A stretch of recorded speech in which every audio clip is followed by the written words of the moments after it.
जय श्री ओम नमः श्री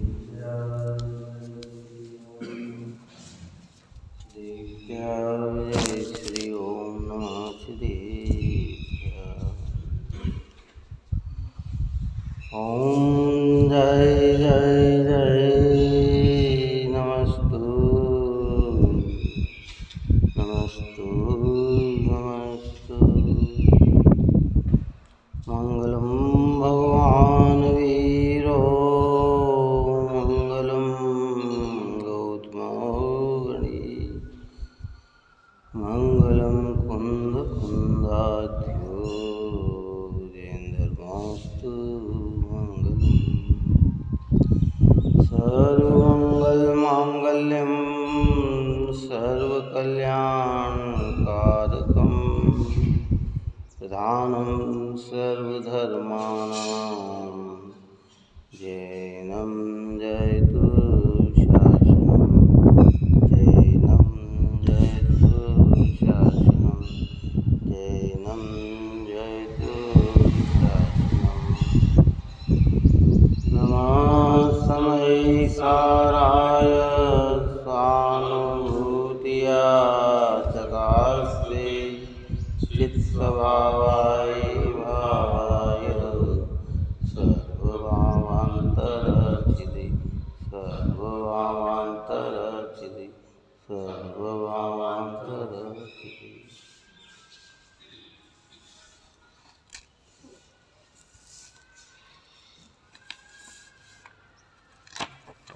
गाथा अपने 265 नंबर की पूर्ण हुई। ऊपर निर्णय ये दिया गया कि अध्यवसान ही बंध का कारण है, इसलिए इसे शंका मत करना कि बाह्य वस्तु या पर वस्तु बंध का कारण है। जो कर्म बद्ध होता है वो अध्यवसान से ही होता है। मिथ्याध्यवसान मैं पर को बचाता हूँ, पर को सुखी करता हूँ, पर मुझे दुखी करते हैं, पर मुझे मारते हैं। सपर एकत्व युक्त जो परिणाम है वो सब मिथ्याध्यवसान है। मिथ्याध्यवसान निकलने के बाद भी बचाने, मारने, सुखी करने, दुखी करने के जो विकल्प है उन्हें भी अध्यवसान ही कहा। वह भी बंध के ही कारण है। उस अध्यवसान के अनुसार बाह्य क्रिया निमित्त रूप से बंध का कारण कहलाती है, लेकिन मोटे तौर पर बंध का कारण तो वह अध्यवसान ही है। मारने का भाव करे, जीव मरे या न मरे, वो उसके आयु के ऊपर निर्धारित है, लेकिन भाव बंध का कारण है। इस प्रकार की चर्चा करते हुए ये बात जब कही गई तो शिष्य के हृदय में प्रश्न उत्पन्न हुआ और उसने प्रश्न किया कि जब अध्यवसान ही बंध का कारण है तो फिर बाह्य वस्तु के परित्याग की चर्चा क्यों की जाती है, ऐसा क्यों कहा जाता है। ऐसे प्रसंगों में मत जाओ, ऐसा कार्य जहाँ हिंसा का हो वहाँ मत रुको, कि फिर ऐसा क्यों कहा जाता है। जब अध्यवसान ही बंध का कारण है तो इस प्रकार की चर्चा क्यों की जाती है। तो उसका समाधान करते हुए ये बात कही थी कि जो अध्यवसान हमारे उत्पन्न होते हैं वो किसी न किसी द्रव्य के अवलंबन लेने से होते हैं। ऐसे होते हैं। अध्यवसान का एक अर्थ क्या लिया था अपन ने आज, भाव, परिणाम। शुद्ध भाव को भी अध्यवसान कहा है, लेकिन वह मुक्ति का हेतु है। और यहाँ चर्चा चल रही है बंध के हेतु की। आएगी चल रही अनधिकार है ना, बंध की चर्चा चल रही है। जो स्वद्रव्य का आश्रय लेके परिणाम आते हैं वे मुक्ति के हेतु हैं, और जो परद्रव्य को अवलंबन करके परिणाम आते हैं वे संसार के हेतु हैं, है ना। परद्रव्य परिणाम पैदा कराता है, ऐसा वस्तु का स्रोत नहीं है, लेकिन जब परिणाम होते हैं तो निश्चित रूप से परद्रव्य का अवलंबन होता है। क्या होता है? परिणाम हुआ ना, तो कोई न कोई द्रव्य का अवलंबन तो होगा। अशुभ भाव आएंगे तो 5 इंद्रिय के विषय भोग या हिंसा, झूठ, चोरी, कत्ल, परिग्रह के संयोग होंगे सामने, और शुभ भाव होंगे तो देव, शास्त्र, गुरु, दयादान, पूजा, भक्ति, वृत्ति, करुणा के भाव होंगे। तो किसी न किसी को लक्ष्य बनाकर आते हैं। पहला मिथ्या भाव क्या हटा देना कि पर से परिणाम होते हैं, ये बात तो हट गई, पर होते हैं तो आरोप किस पे आता है? पर पे आता है। बात इतना समझ। तो उसकी चर्चा करते ऊपर की गाथा में ये निर्णय दे दिया गया कि इसलिए परद्रव्य के त्याग की बात करते हैं, ऐसे प्रसंगों को छोड़ने की बात करते हैं कि उन परिणाम से उस वस्तु से परिणाम का निमित्त नैमित्तिक संबंध है। इसलिए ऐसे प्रसंगों का भी त्याग की चर्चा चरणानुयोग की गाथा ग्रंथों में आती है, जो यथा योग्य सत्य है ना।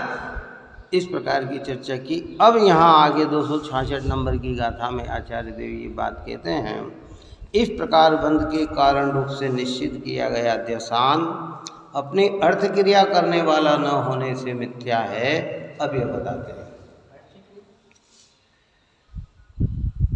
क्या कहा। इस प्रकार बंध के कारण रूप से निश्चित किया गया जो अध्यवसान है वह अपनी अर्थ क्रिया करने वाला न होने से मिथ्या है।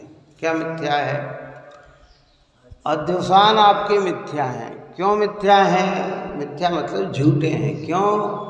कि आपके अध्यवसान से, आपके भाव से जगत में कार्य नहीं होता। जगत में तो जो कार्य होना है वह हम किसी को मारने का भाव करें तो सामने वाला मरे ही मरे ये निश्चित नहीं है। हम किसी को बचाने का भाव करें तो सामने वाला बचे ही बचे ये निश्चित नहीं है। बात आ रही? तो हमारे विकल्प से कार्य नहीं होते हैं तो वो हमारे विकल्प क्या है? मिथ्या है। पहले तो सिद्धांत को ये आचार्य देव बता रहे हैं। अगर जैसा हम सोचे वैसा ही कार्य हो और हर समय हो, कितना हर समय का मतलब त्रिकाल, और अकेले नहीं, हर आत्मा जैसा विचार करे वैसा ही भाव कार्य हो तो आपके अध्यवसान सही हैं। क्या समझ रहे? लेकिन आपके अध्यवसान, आपके भाव के अनुसार जगत में कार्य होता ही नहीं है तो फिर वो आपके अध्यवसान कैसे है? मिथ्या है। मिथ्या होने से बन के कारण है। मुनिराज क्या करते हैं? सम्यक दृष्टि धर्मात्मा क्या करते हैं? वृत्ति पुरुष क्या करते हैं कि वे अपने भावों को समेटते हैं। काय को समेटते हैं? क्योंकि उनका जितना जितना वैराग्य बढ़ जाता है उसमें पर की सारी इच्छा खत्म, क्योंकि उन्हें ये अनुभूति में आ गया धर्मियों की वाणी से समझ लिया कि मेरे विकल्प मिथ्या हैं। विकल्प के अनुसार जगत में कार्य नहीं होता, कार्य तो अपने योग्यता से ही होता है। तो वे दुनिया को बदलने की प्रयत्न नहीं करते, अपने विकल्पों को समेटने का प्रयत्न करते हैं। काय का प्रयत्न करते हैं, और जो विकल्प को समेटकर निर्विकल्प हो जाते हैं वो इसका प्रयोजन हल कर लेते हैं। उन्हें कहते हैं उन्हें बंद नहीं होता। पहला अध्यवसान मिटाना कर्तृत्व का, एकत्व का, स्वामित्व का, भोक्तत्व का। हम जिसे अपना माने ये जरूरी नहीं है कि वो हमें अपना माने। कौन? बात समझ में आई कि नहीं? हम कहते हैं ये चीज़ मेरी, वो हमें अपना कहे या ना कहे है, और हम मेरी कहते हुए भी वो अपनी नहीं होती है। इसका मतलब है हमारा विकल्प झूठा है, वस्तु झूठी नहीं है। वस्तु का परिणमन तो जो है सो है। वस्तु का परिणमन कैसा है? अगर हम जैसा माने वैसा हो तो अध्यवसान हमारा सही हो, बंद का हेतु न हो। जैसे जानना जानना जानना ये नेचुरल प्रवृत्ति है, तो वो तो वस्तु का स्वरूप है। तुम मानो कि तुम जानने वाले हो तो भी जानने वाले हो, और न मानो कि जानने वाले हो तो भी जानने वाले हो, क्योंकि उसमें कोई बिगाड़ सुधार है नहीं। वस्तु व्यवस्था इतनी सुंदर है भाई, देखो क्यों हमारे अध्यवसान छूटे। इसलिए कहते हैं कि वे अपनी अर्थ क्रिया करने वाले न होने से ये मिथ्या है। ये बात 266 नंबर की गाथा में आचार्य कुंद भगवंत कहते हैं, श्रेष्ठ आचार्य जिनकी आमनाएं चल रही है 2000 वर्ष से, ऐसे पवित्र आचार्य जिनका उद्देश्य एक ही है, जिन लोगों ने प्रारंभ में ये चीज़ पढ़ी है, उनके सानिध्यता में ये चीज़ पढ़ी है, ऐसे बड़े बड़े आचार्यों ने गौरवान्वित होकर अपने आप को गौरवान्वित अनुभव किया कि हम कुंद आचार्य के शिष्य हैं, इसके हम कुंद की आमना के हैं। 2000 वर्ष पहले के बाद जितने आचार्य हुए सबने, और आज भी वही परंपरा है जो यथेष्ट अनुभूति का विषय बनाते हैं। कहते धन्य है आचार्य कुंदे कि जिनकी करुणा इतनी मूल सिद्धांत की चर्चा जिन्होंने की है। क्या तो देखो क्या कहते हैं, गाथा 266 पढ़ते हैं। करता दुखी सुखी जीव को अरुबंध मुक्त करु हरे, यह मूल मति तुझ है निरर्थक, इस ही से मिथ्या है।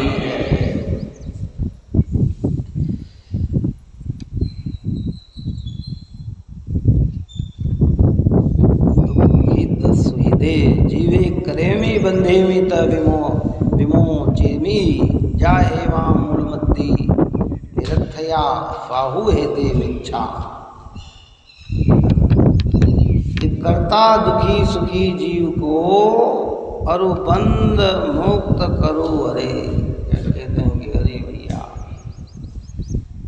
जो ऐसा मानता है कि मैं पर को दुखी करता हूँ, पर को सुखी करता हूँ, पर को बांधता हूँ, पर को मुक्त करता हूँ, अरे यह मूढ़मति, ये तेरी मति, ये तेरा ज्ञान, ये तेरा श्रद्धान, ये सब मिथ्या है, झूठा है,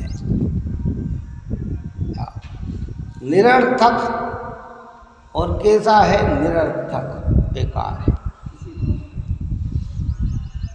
जैसे बालू रेत में से तेल निकालने का जो प्रयत्न किया जाए तो वो पुरुषार्थ मिथ्या है कि सम्यक है, व्यर्थ है कि काम का है।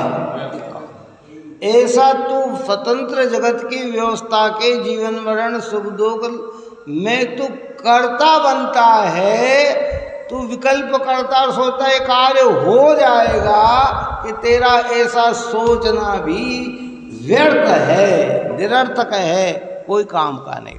भूमिका के अनुसार भाव आते हैं, भाव के अनुसार कदाचित कार्य भी दिखते हैं, तो वो कार्य अपनी योग्यता से हुआ, भाव अपनी योग्यता से हुए।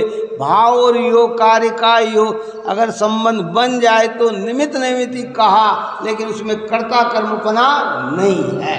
और तू मानता है तो तेरी मति मिथ्या है। बदलना क्या? मिथ्या मान्यता बदल जाए, हमारी सम्यक मान्यता हो जाए हमारे अंदर, यथेष्ट श्रद्धा बन जाए हमारी। आचार्य यही तो हमसे चाहते हैं। अपने हृदय से मुझे कौन दुखी कर सकता, क्योंकि मेरा दुख तो मेरे असाता कर्म के उदय से आएगा। मुझे कौन मार सकता, मेरा मरण तो मेरी आयु की क्षयता से होगा। मैं अन्य को बचाने का भाव, वो अन्य को बचाने का जो भाव है ना, वो भाव मेरी परिणति में, इसलिए उस भाव का करता हूँ। काय का? पर उस भाव के अनुसार जो कार्य होता है वो मेरा कार्य क्षेत्र नहीं है। कौन सा कार्य क्षेत्र नहीं है? भाव के अनुसार जो कार्य हुआ वो किसका क्षेत्र है? वो तो परद्रव्य का है। क्या देखो, दुनिया में जो नेचुरल होता है ना, स्वभाव होता है ना, वो कभी नहीं बदल सकता। कई लोग ऐसे भी हुए होंगे करोड़ों अरबों खरबों वर्ष के आज तक, पर ऐसा प्रयत्न भी किया हो सकता है किसी ने कि सूर्य में हम अंधकार पैदा कर दें, सूर्य के अंदर हम शीतलता पैदा कर दें। क्यों? वैज्ञानिक का कार्य तो शोध करने का ही है, काय का करने का। वैज्ञानिक क्या, पर सफलता उन्हें वही मिलती है जो हो सकता है। ऐसा नहीं कि चाहे जैसा हो सकता उसमें सफलता मिल जाए उनको। बताओ, कर सकते हैं सूर्य में वो अंधकार? विकल्प तो आए होंगे। कई लोगों को आते मैं ऐसी चीज बना दूं कि जीव कभी मरे ही नहीं। डॉक्टर कहते मैं ऐसी दवाई बना दूं कि जीव कभी मरे ही नहीं। क्यों है? विकल्प कर सकता है, लेकिन सफलता नहीं मिल सकती, क्योंकि जो प्रकृति के नियम है, प्रकृति मतलब स्वभाव, जो स्वभाव है वो कभी बदल नहीं सकता, वो कभी चेंज नहीं हो सकता। क्या कर सकता है? तो विकल्प कर सकता है।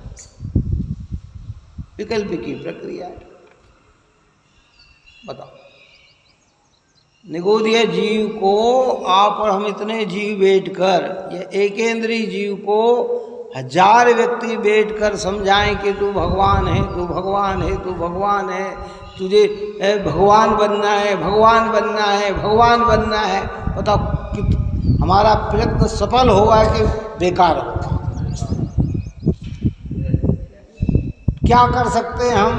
भाव, उसे किसी हालत में हम समझा नहीं सकते। क्यों नहीं समझा सकते? कि उसके अंदर समझने की शक्ति ही नहीं है। इन्हें नहीं समझ, ये हमारा कर्तव्य समझ रहा है। कई लोग कहते हैं आप देखो मेरे समझाने से समझ गए, तेरे समझाने से समझ गए, तो फिर उसको समझाओ। समझा सकते? प्रश्न किस विषय में चर्चा कर रहे हैं? कि तेरे जो अध्यवसान है वे निरर्थक है।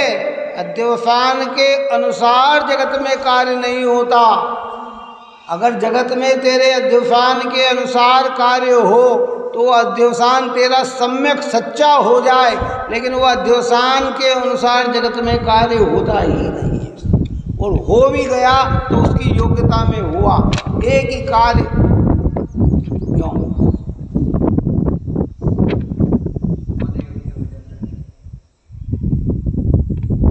नहीं होता हमारे। बहुत सारे जब से धार्मिक रुचि लगी और ये महान ग्रंथ अनुभव अभ्यास में आया, जनवाणी पढ़ने में आई, निरंतर परिणामों की यही जागृति कि हमारे परिणामों से कार्य होता है कि कार्य योग्यता से होता है। और जहाँ परिणाम से माना तो दूसरे ही क्षण, दूसरे ही दिन वो परिणाम से कार्य नहीं दिखता है जिस परिणाम से तू करता बना था। अगर हम अपने आप को निरखेगा नहीं तो ये सारी चीजें आके खड़ी हो जाएगी। आचार्य कहते घबराओ मत, हम तुम्हें एक ऐसा सूत्र दे देते हैं कि तुम मिथ्या मत का त्याग कर दो कि तुम्हारे अध्यवसान से जगत में कार्य नहीं होता। अब अर्थ समझना, हमारे अध्यवसान से जगत में कार्य नहीं होता तो अन्य जीव के अध्यवसान से भी जगत में कार्य नहीं होता। मैं अन्य को बचा मार सुखी दुखी नहीं कर सकता तो अन्य भी बचा मार सुखी दुखी मुझे नहीं कर सकता। सिद्धांत समझ में आया? यानी साहब हम तो नहीं कर सकते, वो कर सकते कि वो भी नहीं कर सकते।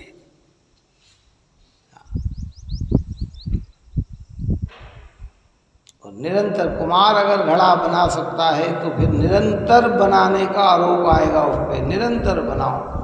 कई बार है ना, धोबी के यहाँ जाते फिर कपड़ा धो दो, भाई कब देना कि 2 दिन बाद, 3 दिन हो गए नहीं आए, 4 दिन हो गए नहीं आए। अरे यार, अरे भाई अभी धोने के भाव ही नहीं हुए, मन ही नहीं बना के धो। क्या कह रहा वो आपको क्या जवाब दे रहा है? दर्जी के यहाँ कपड़े डाल दिए हैं, 5 दिन का कह दिया, अरे साहब मन ही नहीं बना, न जाने क्यों है हमारा है। और कई बार ऐसा होता है कि 5 दिन का के और 3 दिन में आपके कपड़े तैयार रखता है। कितने दिन में तैयार रखता है? इसका अर्थ क्या? अपने को उस प्रयोजन में नहीं जाना, वस्तु स्वरूप के आधार।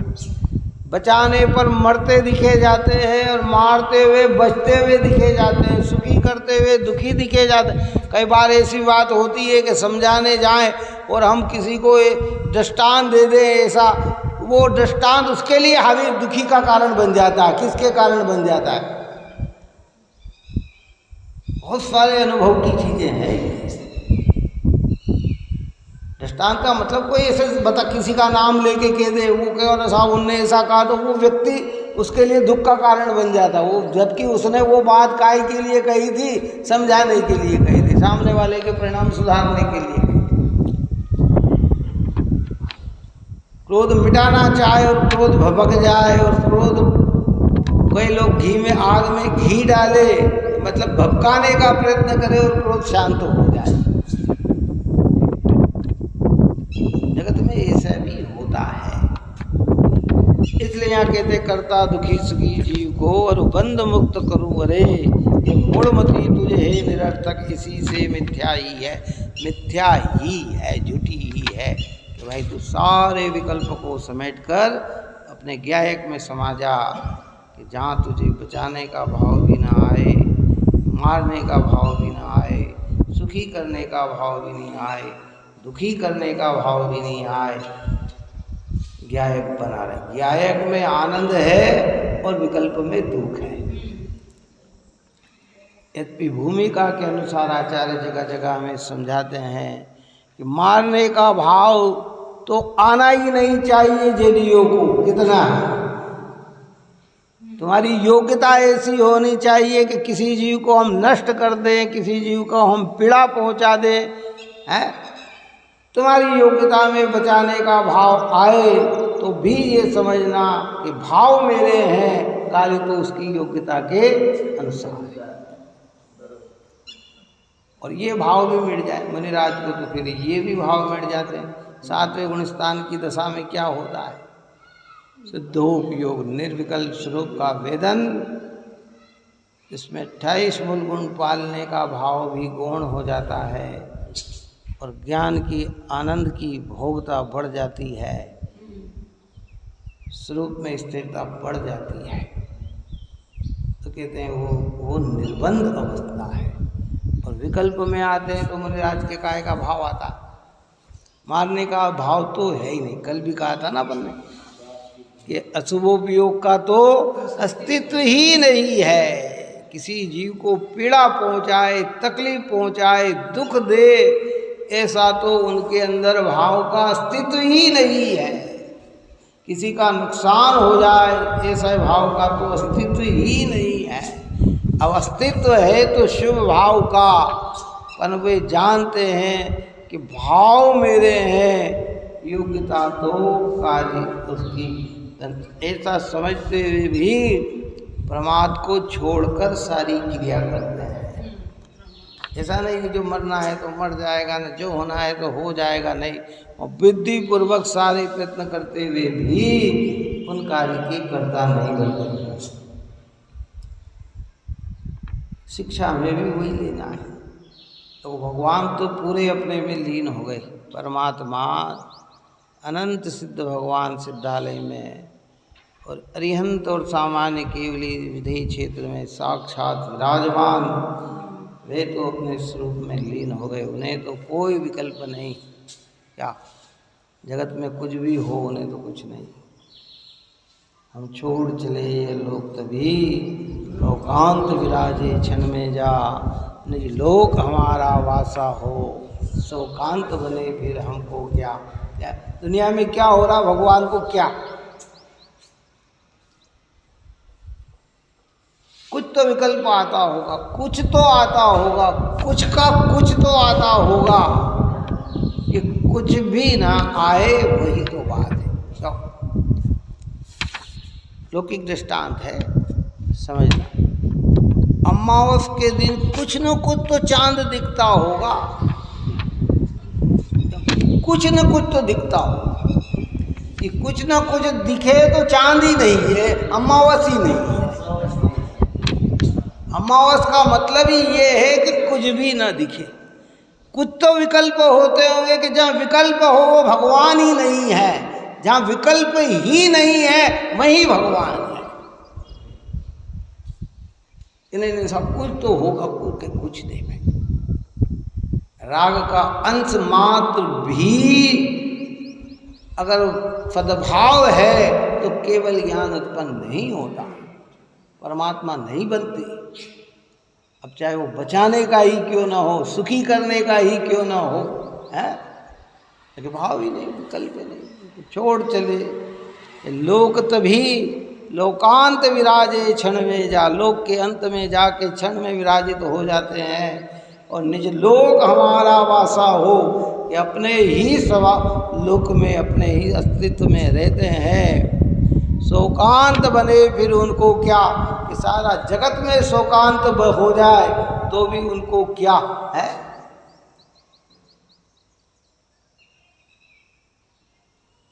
नहीं तो सबसे ज़्यादा दुखी परमात्मा होते, क्योंकि आप तो हमें कुछ चीज़ देखते हैं और हमें कितनी आकुलता हो जाती है, तो उन्हें तो पूरा विश्व झलकता है, फिर कितनी आकुलता होनी चाहिए उनको।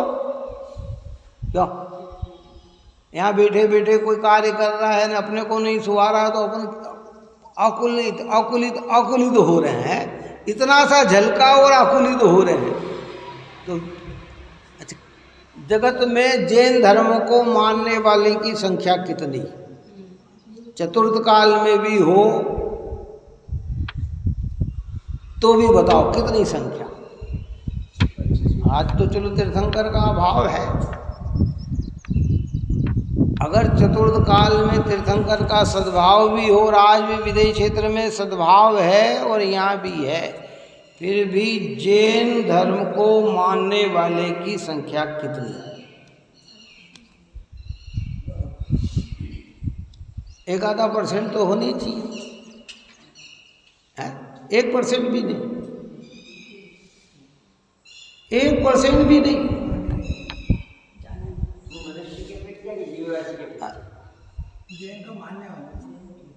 मनुष्य की अपेक्षा भी ले और जीवों की अपेक्षा, मूल तो बात जीवों की अपेक्षा चलती है। अरे मनुष्य की अपेक्षा भी ले तो 1% के 20%, 20 लगा दो, इतने भी जैन नहीं है, इतने समझ रहा है ना।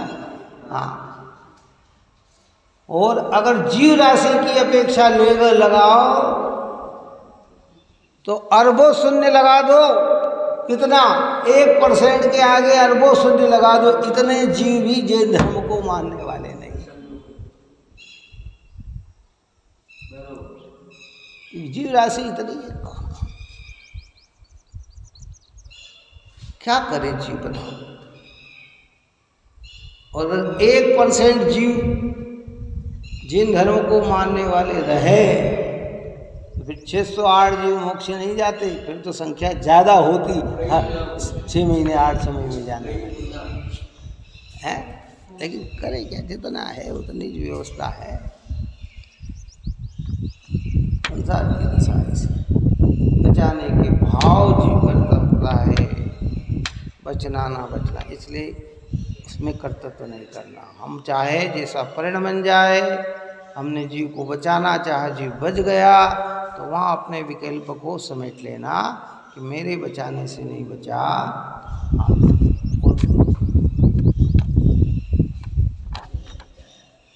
और किसी ने आप पे आरोपित भी दे दिया कि साहब आपने बचा लिया, तो भी अंदर में रूखापन रखना, चिपकना नहीं उस बात से कि नहीं साहब 25 जने ने कह दिया कि हाँ आपने बचा लिया तब तो मैं उस कार्य का करता हूँ कि तू करता नहीं है। ठीक है, व्यवहार की बात में व्यवहार तरीके से सुन ली इस प्रकार अनुमोदना की क्रिया से जीव की नहीं हुई है। इस प्रकार अनुमोदना की क्रिया हाँ, वो जीव की नहीं हुई, फिर जो होना है वो हो रहा है। क्रिया भाव आपके हैं, क्रिया जीव की जब आपकी नहीं है। कोई बचा रहा है, आपने अनुमोदना की है, वो भाव आपके हैं, वो पुण्य बंध के हेतु हैं। किसके? बचना ना बचना किसकी योग्यता पे निर्धारित है? देखो अपन सैद्धांतिक, जब सिद्धांत की बात करते हैं ना तो न्यायिक, जब मजिस्ट्रेट जज साहब जब कुर्सी पे बैठ जाते हैं ना तो सारे रिश्तेदार नातेदार सबको भूल जाते हैं। फिर तो जो का सत्य है उस सत्य को सामने ला के खड़ा करते हैं। न्यायिक बात जो किसी से भी कट नहीं सके, न्यायिक बात। वहाँ उसमें दुश्मनी नहीं देखी जाती, अच्छा नहीं देखा जाता, बुरा नहीं देखा जाता, अपना नहीं देखा जाता, पराया नहीं देखा जाता, किसी भी प्रकार के विकल्पों से परे होकर जो ये। तो जब ये सत्य की चर्चा चलती है तो फिर उसमें कोई नहीं, किसी की भी चर्चा नहीं होती।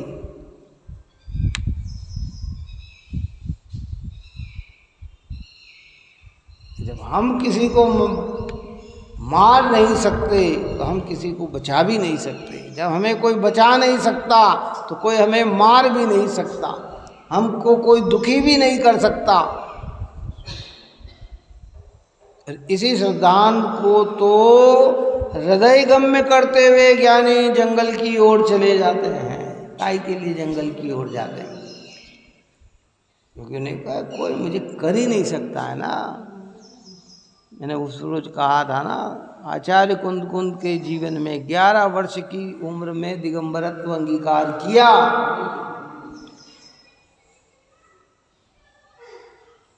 पुराने समय में 11 वर्ष की उम्र खेलने कूदने की थी, आज 11 वर्ष की उम्र पढ़ने की है, पढ़ने में से लगाने की समय की है, लौकिक पढ़ाई के लिए।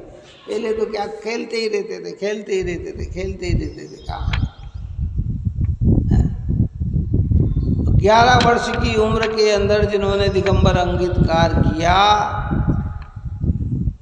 81 साल जिनने जीवन के, या 85 साल जिनके जीवन ने के जंगल में बिताए, तो इतने पशुओं के बीच में रहकर भी अगर वे जीवित रहे हैं तो किसके बल पर रहे हैं? क्यों? आयु के अधीन पे ही रहे ना, आयु के अधीन रहे। अपन ने कल परसों भी दृष्टांत दिया था। सुकमाल मुनि बने कितने, और जंगल गए तो 3 दिन में ही उनका तो कितने। और वहाँ तो घोषणा, क्योंकि ज्ञान में भी आ गया था ना मुनिराज को, संबोधन तो उनने इसलिए दिया ना, इस जीव की आयु कितनी बची है, ये 3 दिन ही शेष रही है इसकी, इनकी आयु। इसलिए संबोधन दिया, वैराग्य भी उत्पन्न हो गया, योग्यता निमित्त निमित्त कैसी बनी, चले गए और ध्यानस्थ हो गए, और श्याल पाँव खाती रही और आयु पूर्ण हो। इधर 92 साल निकाल दिए, ये 85 साल निकाल दिए, तो ये बात निर्धारित तो हो गई ना कि मरण का इसे होगा। आप अपन देखते हैं भैया, मैं तो यहाँ कॉलोनी में ही देखता हूँ ना, ये चिड़िया के बच्चे, ये बच्चे, कितने जानवर, कुत्ते आदि, फिर भी ये छोटे से बड़े हो जाते हैं, किसके बल पर हो जाते हैं?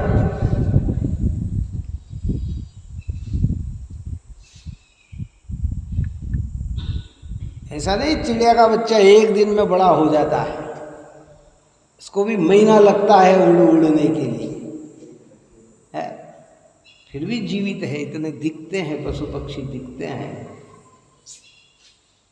हिंसक जीवों के बीच में रहकर भी जीवन जी लेते हैं। इसका मतलब है कि उनकी आयु के उदय से ही वे जीते हैं, और जो मर रहे हैं वे भी अपने आयु के क्षय से ही मरण को प्राप्त हो रहे हैं। अब जिनको बचाने का भाव होता है वे पुण्यबंध के का, वो भाव पुण्यबंध का है। मारने का भाव आता है, वो भाव पापबंध का कारण है। बचा सकता हूँ का अहंकार है, वो मिथ्यात्व का अध्यवसाय है, मिथ्यात्व भाव है। मार सकता हूँ का अहंकार है, वो मिथ्याभिप्राय है।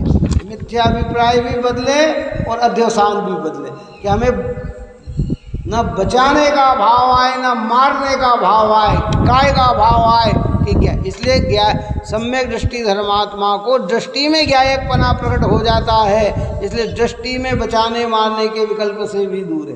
दृष्टि में तो उससे भी पर है। जो चारित्र में है बचाने का भाव, सुखी करने का भाव।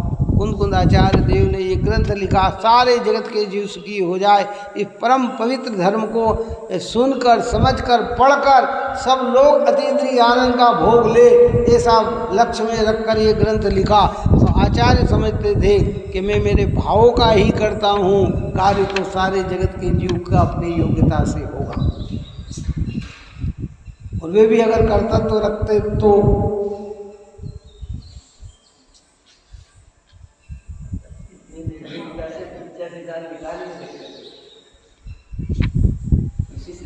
बहुत सुंदर।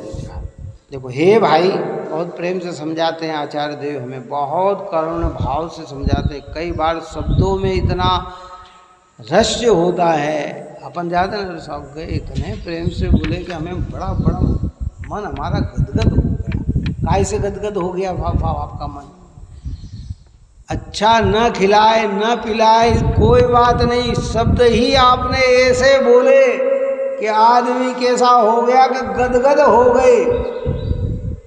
आचार्य हमें, टीकाकार आचार्य हमें कहते, हे भाई, मतलब कितना अपनत्व साधर्मी का दर्शाया है इसके अंदर। हे भाई, मैं जीवों को दुखी सुखी करता हूँ, बंधाता हूँ तथा छुड़ाता हूँ। ऐसी जो ये तेरी मूढ़मती मोहित बुद्धि है, वह निरर्थक होने से वास्तव में मिथ्या है, झूठी है। प्रेम के शब्द होते हैं।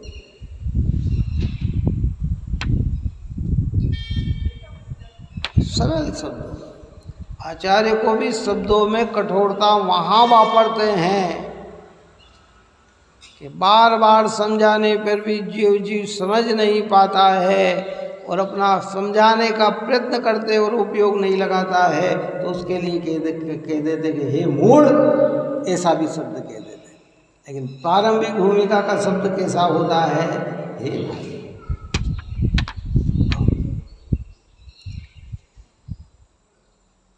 घर में आप और हम बच्चों को कोई बात समझाते हैं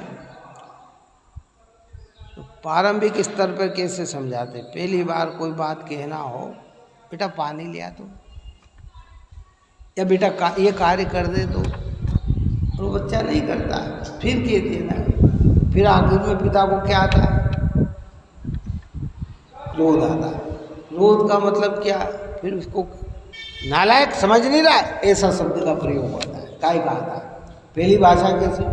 यद्यपि माता पिता अपने बच्चे को इस प्रकार के शब्द भी बोलते हैं तो ये नहीं समझना कि वो अनंतानुबंधी कषाय से युक्त परिणाम, वो तो उसके सुधारे के लिए होते हैं, उसके कल्याण के लिए होते हैं। जैसे गुरु हमें कोई बात कहे वो हमारे हित के लिए होती है, हमारे कल्याण के लिए होती है।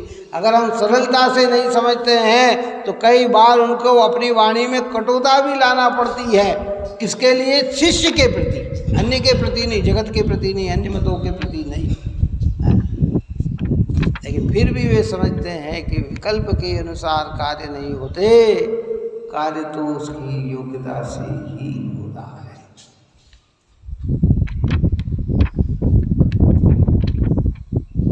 कैसे कैसे वाक्य का?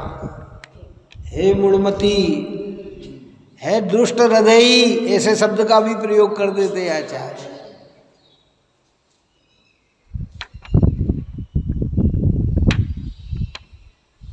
क्यों आ जाते साहब?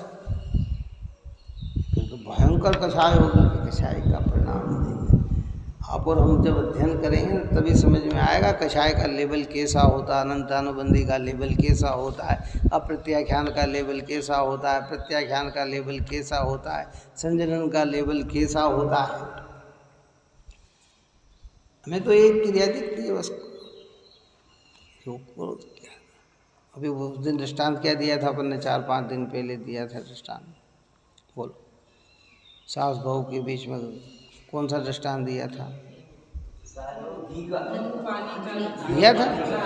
याद आ गया? दृष्टांत नहीं आया है? शादी करके बहू आई है, उद्यमी हुए होंगे। अच्छी जीवाणी छान के रखी, पानी छान कर, उन्होंने कहा कि जाके डाल दे। इतने में बहू के हाथ से लोटा ढुल गया, सारी चीज एकदम।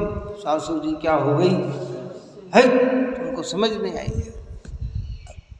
सासू ने बहू ने सोचा मेरी सासू तो बहुत गुस्से वाली, इतना गुस्सा करती है? जरा सा पानी ढुला और था, उसकी दृष्टि में तो जरा सा पानी था, क्यों क्या था है? महीने 2 महीने बीते होंगे, गरम घी का डेज की जो भी हो वो छूट गया और एकदम नीचे गिर गया। वो कांप गई कि अब सासू जी कितना। सासू जी दौड़ के, बेटे कहीं लगी तो नहीं, कोई जली तो नहीं, एकदम इतना करुणा का प्रश्न किए बिना रहते नहीं। जब देखते हैं तो इतनी सी क्रिया में तो आप इतने गुस्से हो गए और इतना नुकसान हो गया, और आपने मुझे इतना प्रेम मधुरता से समझाया। बेटे वो भारी नहीं था, उसमें अनंत जीवों का घात हो गया। कितना जीव जो बचाने के थे वो मर गए, इसलिए जड़ पदार्थों में कुछ नहीं है।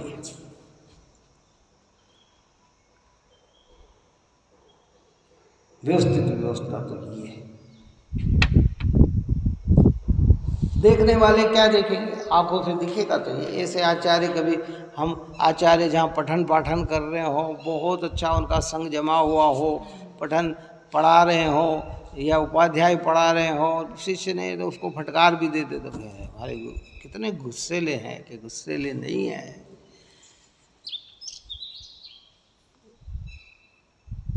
देखने वाले, दूर देखने वाले पढ़ के इसको तो बार बार गुस्सेले नहीं, उनकी उसमें करुणा छिपी है।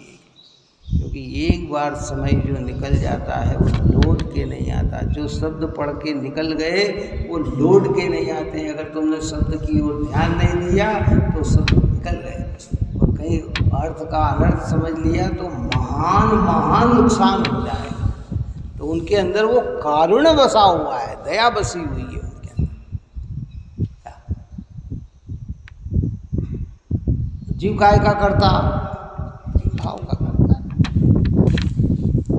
इसलिए कहते हे भाई, हे भाई, हे भव्य। कई जगह तो ऐसा संबोधन भी दिया, हे जीवराज, मधु समझ में, हे मुमुक्षु है, हे धर्मात्मा। और कई जगह नहीं समझे तो हे दुष्ट, हे महापापी, हे घोर संसारी, ऐसे शब्द भी बोले आचार्य। बार बार समझने पे भी नहीं समझ में आता तो फिर कहते तू घोर संसारी।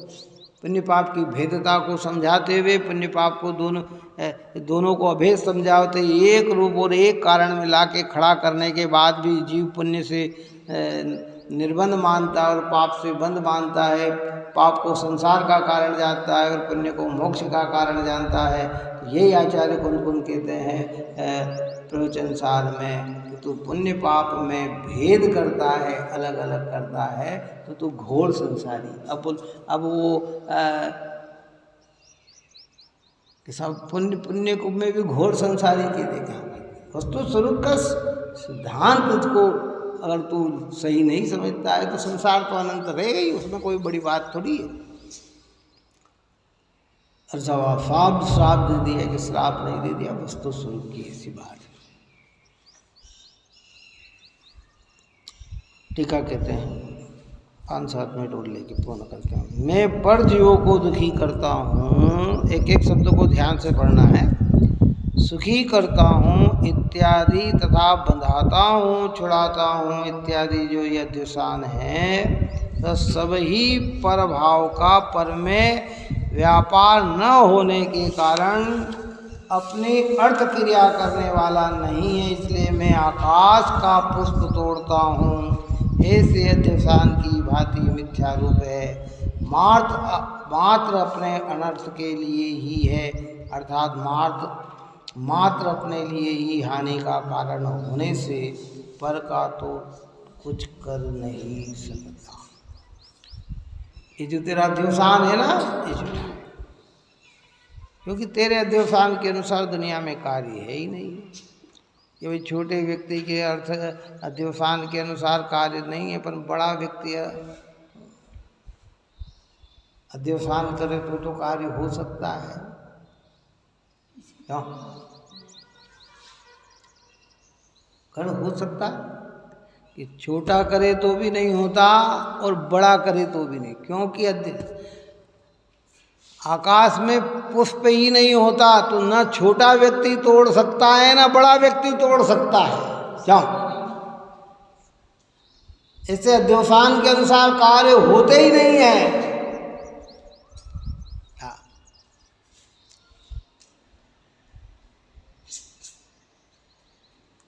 समूह शरण की रचना कौन करता?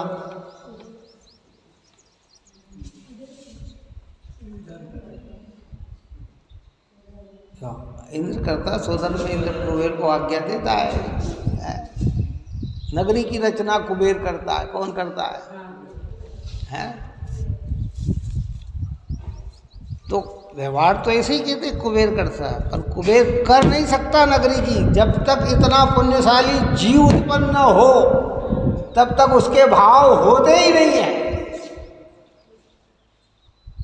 बात ही समझिए। तीर्थंकर जैसे जीव आते हैं तो नगरी रचने का भाव आता है। अगर तीर्थंकर ही नहीं है तो नगरी रचने का भाव ही नहीं तो वो तो रोज रच दे। मेरी बात सुन लो, उनको क्या है?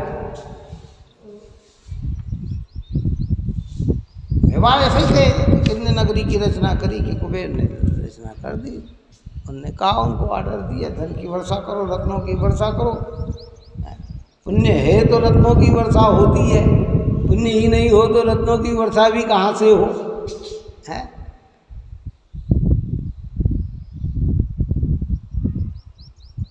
इसलिए जो आरोप आता है वो निमित्तिकता है, परमार्थ वो भी सत्य नहीं है। वो व्यवहार की चर्चा व्यवहार पर ऐसे यथेष्ट है। अध्यवसान के विकल्प तो कर सकते हैं, विकल्प करने में कोई बुराई नहीं है। कोई बुराई नहीं है का मतलब विकल्प तेरी निकटता में है, वो तेरे अधीन है, पर विकल्प के अनुसार जगत में कार्य नहीं होता।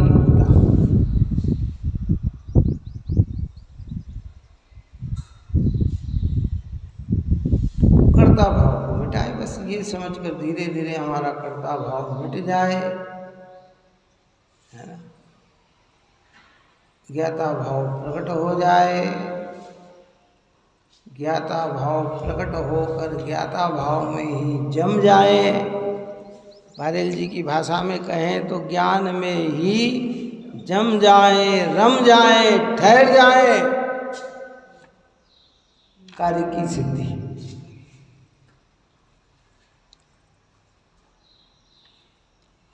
फिर साहब हम कोई भी भाव नहीं करें क्या? बिल्कुल मत करो। तो फिर क्या करें कि प्रश्न ही नहीं है ना करने का। जब आप पाप का भाव भी नहीं करेंगे, पुण्य का भी भाव नहीं करेंगे, तो फिर आपके अंदर भाव कौन सा रहेगा? भाई पाप का भाव भी नहीं करना, पुण्य का भाव भी नहीं करना, तो फिर भाव क्या करना? कि करना कहाँ है? जब पाप पुण्य नहीं है तो फिर तो जानन ही तो है, फिर उसमें करना कहाँ है? फिर उसमें तो जो हो रहा है वही तो जानने में आ रहा है। ज्ञाता दृष्टा ही तो हो ना तुम। और ज्ञाता दृष्टा में स्थिर न रह सके तो आचार्य कहते हैं कि फिर वहाँ अन्य को सुखी करने का भाव आना, अन्य को भला करने का भाव आना, अन्य को बचाने का भाव आना, कि उन भावों में तो प्रवर्तन करना, पर मारने दुखी करने के भाव में तो प्रवर्तन मत करना। पर तेरे भाव के अनुसार क्रिया नहीं है, क्रिया तो उसकी योग्यता के अनुसार ही है। कई लोग कहते नहीं साहब हमारा शुद्धोपयोग में तो समझ नहीं आता, अनुभव में तो आत्मा आया नहीं, तो क्या करें? कि भाई क्या करो? फिर पुण्य कार्य करो। जावत शुद्धोपयोग पावत नाही मनो, तावत ही करण योग। कहीं पुण्य करने कि तब तक क्या किया जाए कि देव शास्त्र गुरु की आराधना में अपना जीवन व्यतीत करो, बार बार स्वाध्याय करो, बार बार भगवंत के दर्शन करो, विनय करो, नमोकार मंत्र का जाप करो, दया दान पूजा भक्ति व्रत आदि में प्रवर्तन करो, ये सब करो अगर स्वरूप में। पर ये करने के पीछे लक्ष्य क्या है कि हमें अपनी चीज की प्राप्ति होना चाहिए।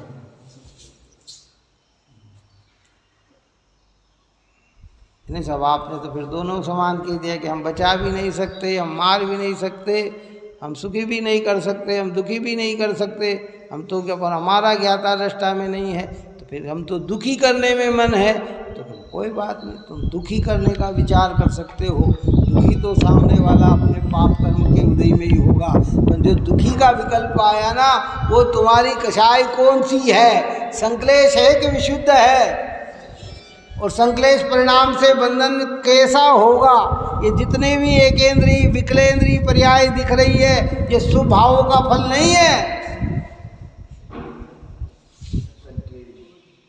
ये जितने भी दुखी जीव स्थूलता में दुखी देखते हैं, जन्म से ही बीमार दिख रहे हैं, ये शुभ भावों का फल नहीं है। ये खाने को नहीं मिल रहा है, भोजन के लिए तरस रहे हैं, हाथ फंसार रहे हैं, ये शुभ भावों का फल नहीं है।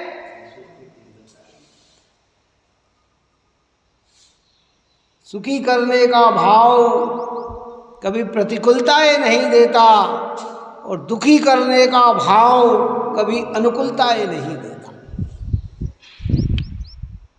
इसलिए तुम ज्ञाता दृष्टा बन जाओ श्रेष्ठ, नहीं तो अपनी भूमिका के अनुसार। जब मुनिराज को जीव बचाने का भाव आ सकता है, तो तुम्हें तो आना ही चाहिए। तुम्हारी भूमिका उनसे ऊंची तो नहीं है ना, क्यों है? भाई आना चाहिए कि साहब हम कि भाई, इसलिए श्रावक को कह दिया है कि भाई तुम ज़्यादा से ज़्यादा, क्योंकि आचार्य को भी पता है कि स्थावर जीवों का घात तो का त्याग तो ग्रस्त कर ही नहीं सकता। काय का? तो कहते भैया क्या कि स्थूल जीव के घात से बच जाओ, काय से बच जाओ। भाई इतना कर सकते और न भी कर पा रहे हो कोई ऐसा, तो उस पाप को पाप समझो, उसमें आनंद मत मनाओ, उसको अच्छा ना मानो, उसमें सुखित्व का अनुभव न करो। क्या समझे? वस्तु व्यवस्था सुधर जाएगी। इसलिए मैं आकाश पुष्प को तोड़ता हूँ, ऐसे अध्यवसान की भांति मिथ्या रूप है। क्यों मिथ्या रूप है?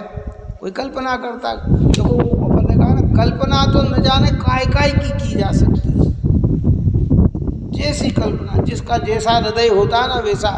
जैसे किसी के भगवान के दर्शन करने का बहुत अच्छा भाव आता है, मंद कषाय उसे दर्शन अच्छा, तो वो कहता अगर मेरे पर हो तो मैं अकृत्रिम चैत्यालय चल जाऊँ, क्या अगर मेरे पास ताकत हो तो मैं विदेह क्षेत्र चल जाऊं। क्यों? कर सकता है, करता है कि नहीं विकल्प ऐसा? अभी हो तो अभी शिखरजी चला जाऊं मैं, क्या क्या कहता है? तो विकल्प कर सकता है वो, लेकिन कार्य तो योग्यता से ही होगी ना। कहाँ और विकल्प और कार्य योग्यता का दोनों का निमित्त नैमित्तिक संबंध बन जाए, इधर विकल्प हुआ उधर कार्य। जिसको हमने कई बार कहा कातकालीन, जिसको क्या कहा कि डाल पे कौवे का बैठना और डाल का टूटना। जो पुराने समय में ऐसा कहते थे कि घर में लकड़ी के घर होते थे, ये होते थे, और बिल्लियाँ बहुत घूमती थी, तो दही को दूध को ऐसे ऊपर छिका रखते थे, जिसके ऊपर दूध चढ़ नहीं सकता है, और वो बैठी बैठी बेचारी इंतज़ार कर रही, और उसका भाग्य ऐसा था कि छीका का टूटना हुआ और उसका भोजन हो गया। तो कहते उसके भाग्य से छीका टूट गया। किसके भाग्य से? ऐसे बिल्ली के भाग्य से छीका टूट गया। तो ऐसे भी हो सकते हैं, पर ये कदाचित होते हैं। ऐसे हमने भाव किया और ऐसा कार्य हो गया, वो कदाचित होता है, सर्वथा तो कभी होता ही नहीं है। अज्ञानी आप और हमको ही से हमें लगा, पुण्योदय में ये सोचा एकदम, देखो मेरे करने से भैया तू विकल्प का करता, कार्य का करता मत बन। और कार्य का कर्ता बनेगा तो जगत में तो प्रशंसा पाएगा या जगत में तो निंदा पाएगा, पर भगवान के ज्ञान में तो मिथ्यात्व हो जाएगा। क्या इस प्रकार की चर्चाएं की, भावार्थ और आगे की गाथा की चर्चा अपन करेंगे। आप और बहुत गंभीर होकर, सरल होकर, सहज होकर इस बात को समझें और अपने परिणाम को निर्मल बनाएं। यही मंगल हो। सहजानंदे शुद्ध स्वरूपी अविनाशी हो आत्मस्वरूप। सहजानंदे शुद्ध स्वरूपी अविनाशी हो आत्मस्वरूप। सहजानंदे शुद्ध स्वरूपी अविनाशी हो आत्मस्वरूप। निज नीति निज में बताए यह अनंत उपकार है, उसके लिए दिनवाणी माँ को वंदना शत बार है, वंदना शत बार।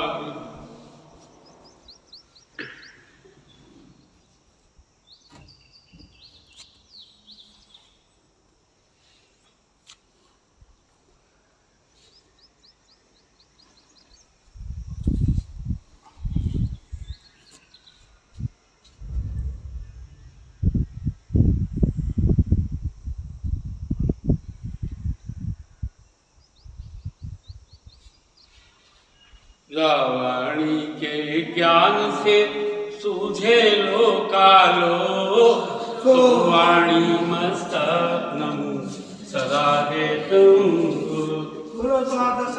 वाणी माता की जय।